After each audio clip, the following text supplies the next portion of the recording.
Whether you're having a not moving off the couch while you watch the game kind of day, or a no time between conference calls kind of day, it can still be a delicious Dunkin' kind of day. And with Dunkin' now available on DoorDash, it's easier than ever to get your faves brought right to your door. So if you're looking for coffees, donuts, and breakfast sandwiches in the morning, craving some afternoon snack and bacon, or in need of Dunkin' refreshers for a PM pick-me-up, we've got you covered. Order now and get your faves brought to your door through Grubhub, Uber Eats, and DoorDash. Price and participation may vary. Exclusions apply. America runs on Dunkin'. Hike the trail? Check. Order takeout? Check. Schedule heart checkup? Done. We've all adapted to a new way of living. Keep your healthcare on schedule with Johns Hopkins Medicine, where your health and safety are our highest priorities. We're ready to care for you through virtual and in-person visits across Maryland and the greater Washington region. Your health, our experts, safely caring for you.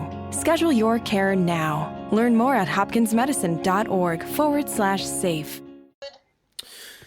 So, welcome to the Stephen Shiels Radio Show. Today I've got a guest speaker back on the show named Yasmin. How are you, Yasmin? I'm well. How are you? Good. So what's been happening since I last spoke to you? Have you been doing any gigs or music? I was recently in a young artist program at Penrith Conservatorium, so I was working on that for a month or two. Mm-hmm. And just getting the repertoire together, and it was fun to be able to sing with instrumentalists again. It feels like it's been a very long time because of COVID, and it felt weird to actually collaborate, so I was thankful for that opportunity. Yeah, I'm about, I think, 45 minutes from the Penrith Conservatorium. I've heard of them. I thought about going there. Is that like another university that you can go to, or what is it? Good question. It's not at this stage, is it a university, but tuition happens there for children and teenagers.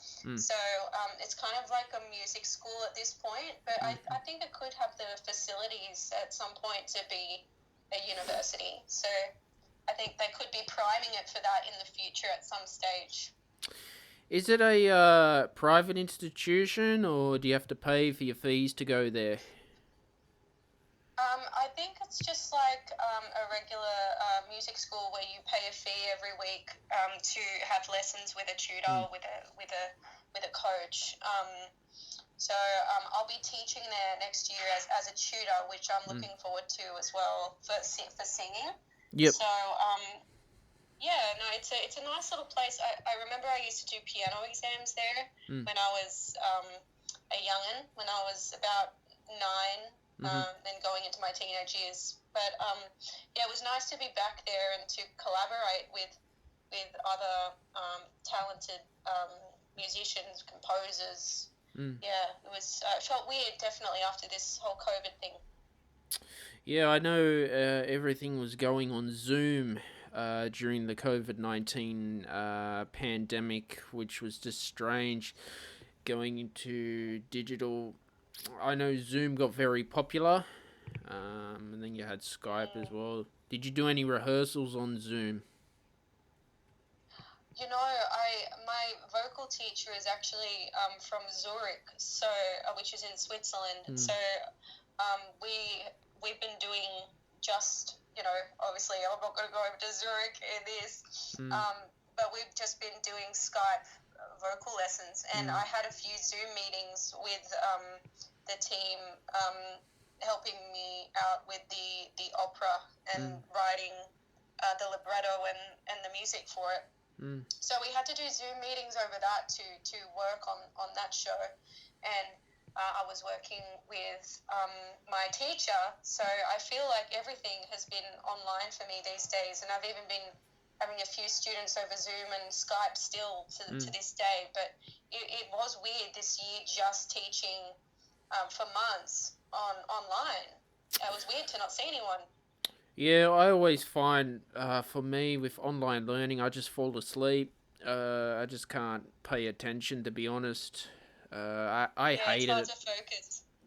I prefer to listen to it audio-wise, because I know a lot of universities decided to go online and over Zoom, but it gets tiring, to be honest with you. And or playing a concert through Zoom it's just weird.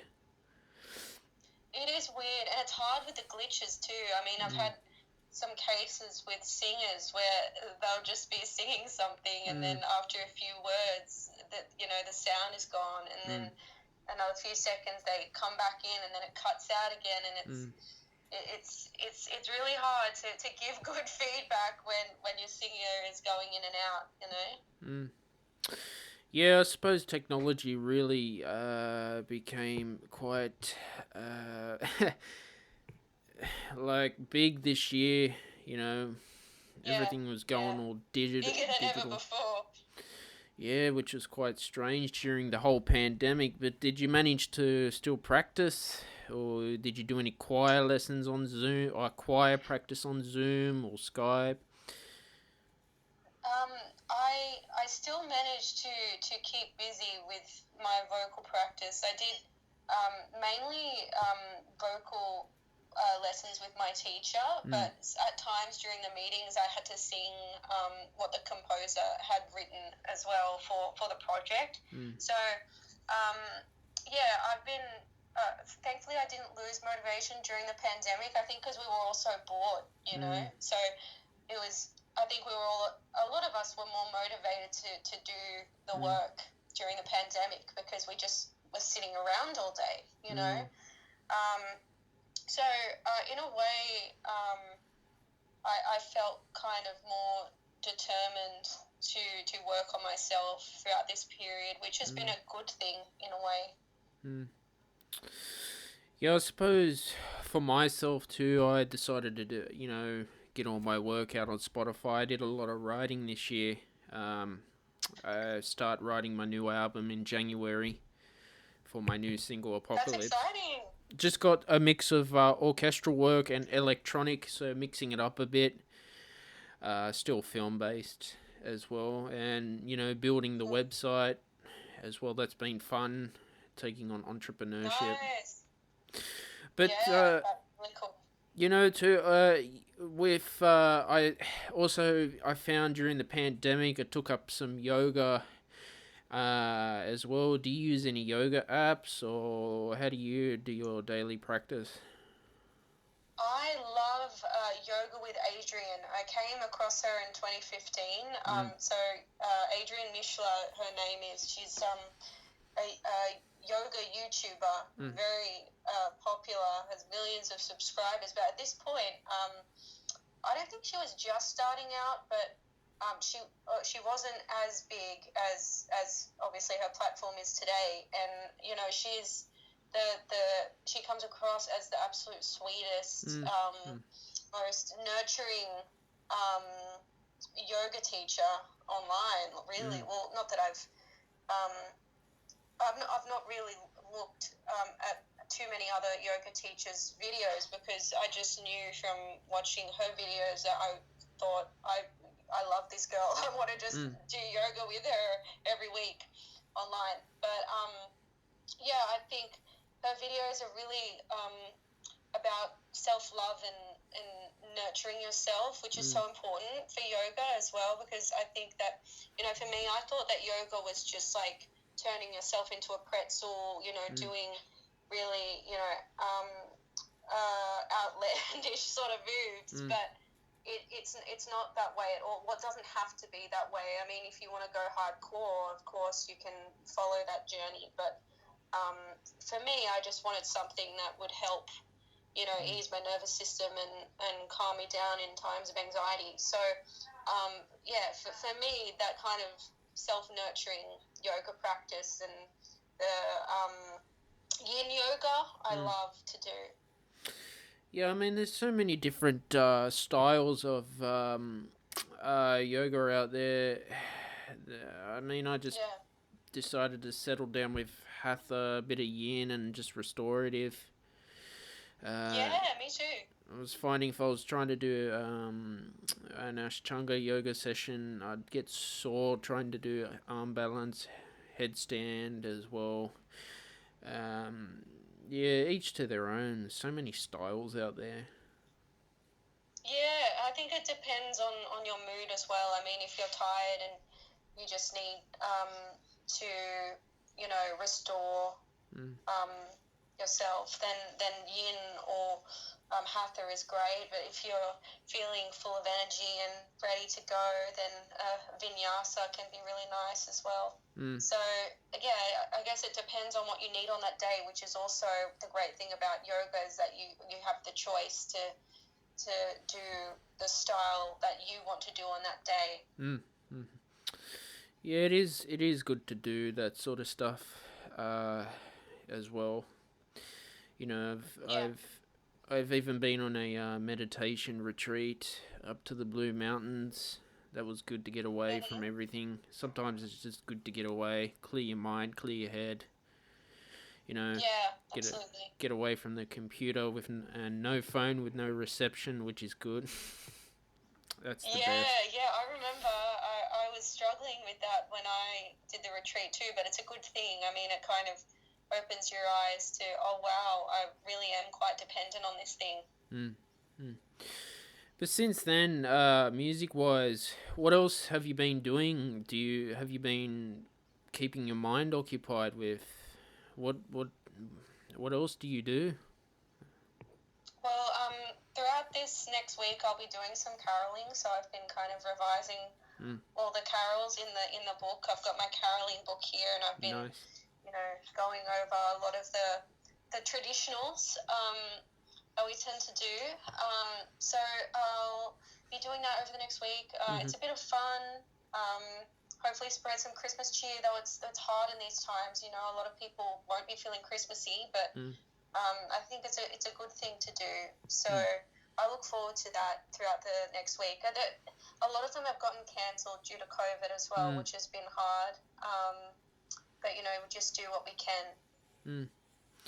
Yeah, Christmas carols are good at this time of the year as well. Nice and easy to play. Not too stressful. Yeah, and it's fun. It's fun to harmonise with other singers too, because these caroling gigs, you do them in groups of 2 or 3 or 4, and so you can have that freedom to kind of try out new harmonies, and if you're just feeling kind of a bit lazy on the day, you can just take the melody, so it's kind of a free, chill sort of vibe, which is always fun around Christmas. What about for 2021? Do you have any big works planned or big performances for yourself? Mainly the one-woman show, so that's planned for the end of 2021. So we're kind of collaborating with the team at the moment on ideas for songs. We've already come up with mainly one big aria, and also in the process of writing another one. So hopefully by the end of next year it'll be ready to be performed. But again, interesting with all the stuff related to COVID happening, so we're not sure about how it will be performed, but we're going to try our best to get it performed live in small theatres around Sydney. Yeah, I suppose it's best to start off in the smaller venues. I think I like the smaller venues better sound as well. Me too. They're more intimate. I feel that you can connect more with the audience when it's a smaller group. So it's going to be fun to get up and running. I think the creative process is really fun too, because you can say, oh, I really love that, and that I don't feel is as much in alignment with who I am, and you can have this kind of collaboration that's healthy between different creatives. So yeah, I think it'll it'll be really exciting to get some new songs up and running. And they'll be funny too at times. So it's not all going to be grim just because it's on, serious mental health topics. It's not going to be all, misery or anything, but there will be some lightness and humour too. Yeah, it's always good to mix things up a bit. A bit of happy, sad sort of stuff too. No, it's always, I find if you based work on, I think something you feel most passionate about, it always goes a long way. That's what I think. Yeah.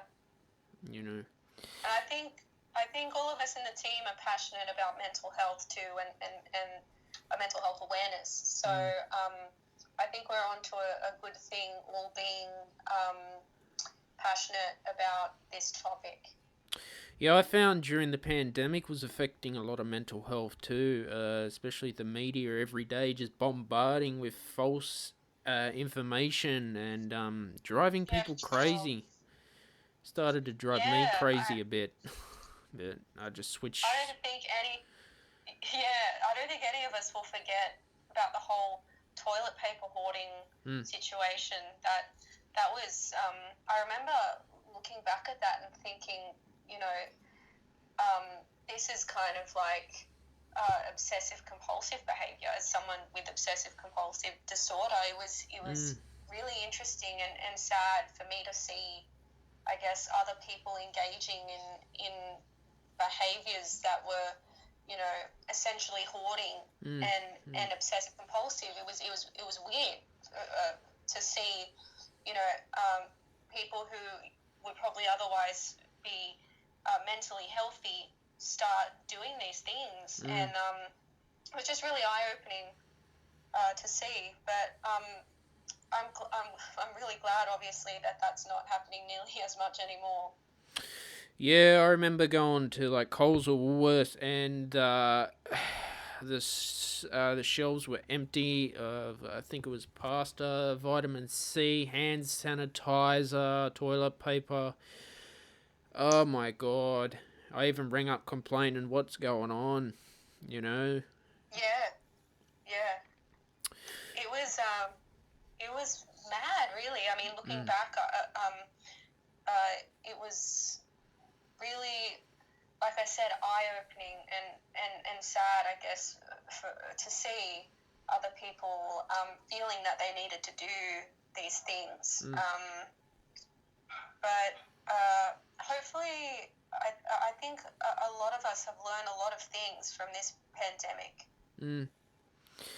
Yeah, I guess it prepares us for the next pandemic, I think. Yeah. I mean... in years to come, hopefully. Years and years to come. Yeah, but Woolworths and Coles have made a lot of money out of this. They've become rich. And the media used it for their advantage as well, which was quite not good. And it was just, I just felt bugger it.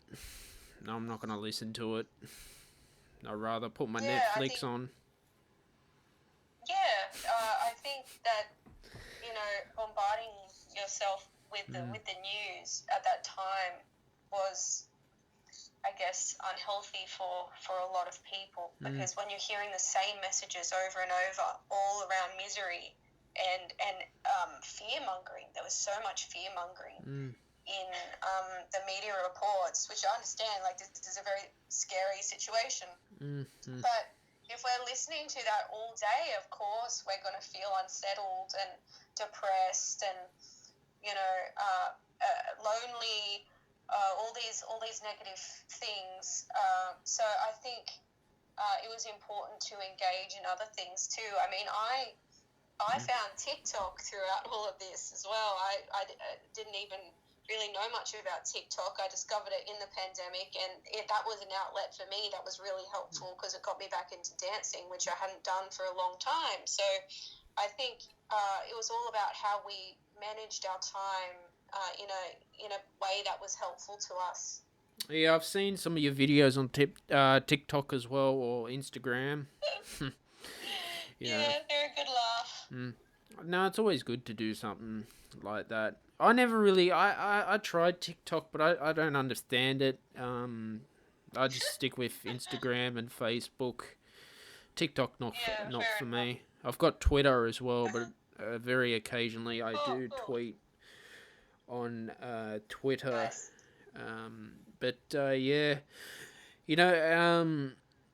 Yeah, hopefully 2021 will be better. Because, the last time I travelled was, I'm a volunteer firefighter. I went on a free cruise with the Royal Caribbean. It was in February. This was before the pandemic, and we were watching all live music and all that, so that was good, but that's the last time I've ever travelled. But then, you heard on the news every day about that Ruby Princess. Oh my God. Yeah. Every day. That was so bad. Yeah. There was a point where, we had to turn it off because it was becoming too depressing, and you could feel the anxiety kind of bubbling up within you every time you heard something new about this coronavirus situation. So obviously it's very important to stay informed, but informed to the point where you're listening to it all day. It was really overwhelming. Yeah, and the government was trying to encourage people to download that COVID Safe app. I never did it because I didn't like the idea of them knowing my location. That's a bit creepy for starters. They already know too much about me when I'm sitting down for a cup of coffee, and then I have to check in all the time. I'm getting sick of it. I always have to stop Siri from listening to me. I swear she just talks out of nowhere. Do you have Siri? When I don't... Yeah. Or whoever she is, whoever that woman is who talks. I don't even know her name anymore. But she just randomly starts talking when I'm just sitting here. I don't even prompt her to talk. She's listening to me. It's creepy. I turned Siri off. I was like, forget it, nah. It doesn't answer my questions half the time when I want to look something up. Hey Siri, how do I get hits on YouTube? And then it gives me a whole bunch of Google things like that. Nah, bugger this. And all these Amazon Alexas and all that. And I was like, nah. Yeah. It is. It feels a bit invasive at times when she's, I guess, replying to something that you've not even said, because she'll just bring up something very random and answer a question about it. And I find it strange that, whoever this woman is will not stop talking to me. Yeah, I mean, I don't know what is Siri meant to be used for, Yasmin? Like, what is it? What does it do? I'm pretty sure it's simply to answer questions you have, but the thing is that I'm not asking her any questions and she'll talk, even though I've not asked her any questions. So it's a little bit strange, but it just kind of reminds me that they're listening to us, and I've got to be careful about what I say, really. Yeah, apparently you can use like Siri or Alexa to use as an alarm. Oh, good morning, Stephen. Good morning, Yasmin. Or good night. that's just. I'm alright. Yeah, I'll probably pass on that one. It's the idea of, I don't know, like a little Bluetooth speaker like that talking. That's a bit strange, Yeah, I think now too much technology is. Everything's just technology. I'm on my phone. I've noticed I'm on my phone a lot too. Me too. Yeah. Yeah, more than I should be. More than I should be. Because that's how everything's done on the phone. Exactly. Yeah, I'm going to be blind by the time I'm 40. But I don't have good eyesight. We hear it. Have you got 5G on your phone? No, I haven't yet. Yeah, because Apple just released the new iPhone 12 5G, but then apparently you're hearing, oh, it's going to affect your health. I've still got 4G, but because want faster internet with cellular data. Yeah, I don't know, Yasmin, about 5G if I trust it. Yeah, I mean, there was a big conspiracy theory about it causing coronavirus, which, had me rolling back a few months ago when I heard that one. But yeah, and there's a group on Facebook that is, thousands of people have joined this group, and they all believe that 5G has caused coronavirus, and so I guess we may never know for sure. Well, but I doubt it. You can check out my last interview when I publish it. We talked a lot about COVID-19 with my last guest. Quite a lot. It's quite interesting. Yeah, it's just one of those weird... I don't know. Last year's 2019-2020 bushfire season was bad enough, and then come across to this. It's been a mad year. It's been a really mad year. But hopefully concerts get back to normal next year as well. Yeah, I've missed concerts so much. I've really missed going to live theatre and seeing people perform in the flesh, because it's so different to see people performing from behind your screen. It just doesn't feel the same. It's there's that electricity and that kind of there's that vibe and that excitement when you go to a theatre and watch someone performing live. It's just it's so different. Yeah, live music's always the best, Yasmin. I always find I enjoy live music more than recorded in a studio. Live concerts are the best. It's a good night out. Absolutely. Yeah, I've missed it so much. But hopefully soon we'll get back to the live theatre and seeing shows and everything. Well, that's it. That's all we can do. Be patient. Yeah, and just do what we can. Wear a mask if need be. If there's an outbreak, absolutely wear a mask, and keep your hand sanitizer ready and everything. How have you found wearing a mask? Because the mask I got in the where is it? In the these $2 shop ones, they just keep falling off. They're terrible. I know. And it's like, I know. They can be quite annoying. It's not a pleasurable experience, I guess, wearing a mask. I mean, and it's warm as well. Like it makes you feel hot too, especially if it's hot outside. But I think as long as you kind of pinch the wiring, so that it kind of sits over your nose better without kind of wanting to fall down. That can help, but it's not ideal. It's just pandemic life, Yeah, I didn't find them comfortable much wearing. I never wore one during the pandemic. Funny enough, never did. Really? There you go, daring. Yeah, no, it wasn't a requirement. But when I went on public transport to a concert 2 weeks ago, I put one on the train. Yeah. Cool. Yeah. A lot of people are anti-mask as well, which is interesting. It's not that I'm anti-mask, Yasmin. It's just uncomfortable. I mean, I wonder what a doctor's mask wear, because they wear it probably for 8 hours at a time, and it ties on and it doesn't fall off. I was thinking of wearing just a normal P2 mask. Yeah, but I don't know. Yeah. But there are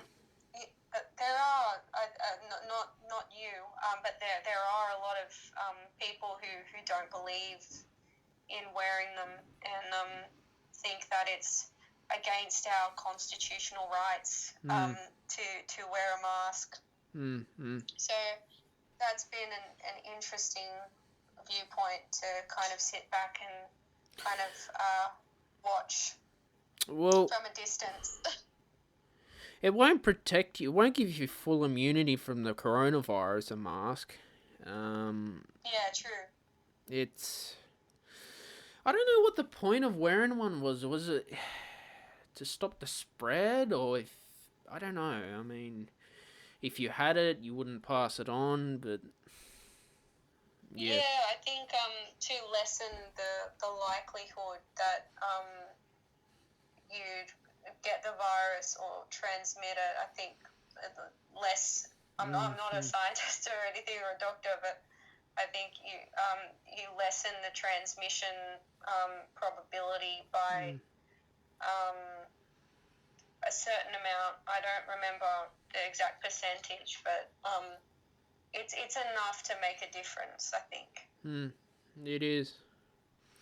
All right, Yasmin, a really great interview today with you. Thank you again for interviewing me. You're welcome. Thank you for listening to today's episode of the podcast. Please remember to subscribe to the show, turn on those notifications, hit the like button, give it a rating of 5 stars on Apple Podcasts, share it around, follow the podcast on Spotify. Let your friends and family know about this fantastic show, the Stephen Shiels Radio Show. You can check out my latest music video, Judas, and I've published Death and Life on YouTube. Links in the description. Thanks for today. Also, check out my latest single, Apocalypse, that I've published on Spotify and wherever you stream your music. Right now, I'm going to play you a song that I composed this year called Pandemic off the album The Plague. Enjoy.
Whether you're having a not moving off the couch while you watch the game kind of day, or a no time between conference calls kind of day, it can still be a delicious Dunkin' kind of day. And with Dunkin' now available on DoorDash, it's easier than ever to get your faves brought right to your door. So if you're looking for coffees, donuts, and breakfast sandwiches in the morning, craving some afternoon snack and bacon, or in need of Dunkin' refreshers for a PM pick-me-up, we've got you covered. Order now and get your faves brought to your door through Grubhub, Uber Eats, and DoorDash. Price and participation may vary. Exclusions apply. America runs on Dunkin'.